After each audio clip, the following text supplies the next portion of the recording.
Kia ora. My name is Janet Gill. I am a fine artist. I'm a social documentary photographer. And today we're going to talk about how to structure your ideas and how to use framing in photography. This one is the first of a series of tutorials where I'm going to show you how to create your own visual narratives with photography. So let's do this. For me, photography is a language to connect to others, to express feelings, to evoke emotions, and to tell mine and other people's stories. Before I start photographing, I try to be clear of what is my intention with the image, and also what is the message that I want to convey. I also ask myself, what is the most appropriate and ethical way to photograph the sitter, and how I would like the viewer to respond to the image. I start by organizing my ideas. I think a lot, I draw, I write, and I also research various references about the topic, including other artists or photographers.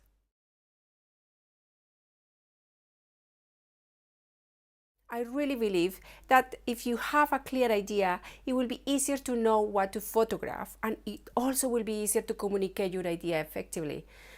And the examples here are from a body work or a project I developed during the last couple of years, and it's called Void. These photographs really should be seen in context with other images and text to get a better understanding of my intentions, but individual photographs also could convey their own meaning. So I have 3 examples here. The first one, I call it La Casa Triste, the sad house. My idea was to portray metaphorically how I was feeling just after I arrived to my birth country, Colombia. I wanted to show the frustration, the sadness, the emptiness that I feel when I found myself not being able to speak my mother tongue. I was feeling that I don't belong there because I could not understand others. I also wanted to revive that connection with the land, with the place. And this is why I photographed the house in a road that I walked 100 times when I was a child. The following 2 examples are a little bit more literal. I was trying to show how Colombians express their passions in different ways. The first photograph shows how they express their love and their emotions in such a romantic way. And the second photograph, I just wanted to show the opposite, how they fight for what they believe.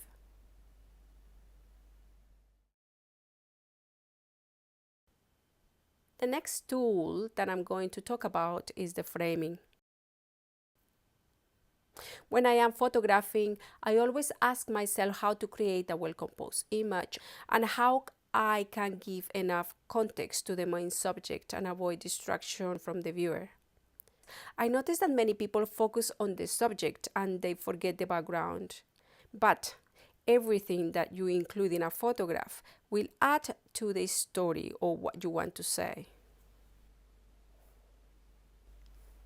There are also objects, however, that might distract the viewer from the main point. In that case, I might decide to remove it, or perhaps I move myself to another location, to a better location to take the photograph. I usually take a few photographs from the same scene with small variations until I feel that I got the image that best fit the idea or the purpose of my intention. For example, I have a series of images here that I took inside a church in Colombia, and you can notice how I move myself to different locations to A, remove some distractions, and B, try to find that composition and tell that story just the way I wanted to tell it. Many people ask me what camera should they use, and I always respond, use the camera that you feel comfortable with. For example, you could use your phone, you can use, if you have one, your DSLR, analog camera, pinhole camera, any camera will do. And in reality is that any camera will help you to tell a story. I hope this tutorial will help you to structure your ideas and also to improve your photography. The information that I have given you here are only my experiences, and I encourage you to use your own intuitive approach. I hope to see you next tutorial. Bye-bye.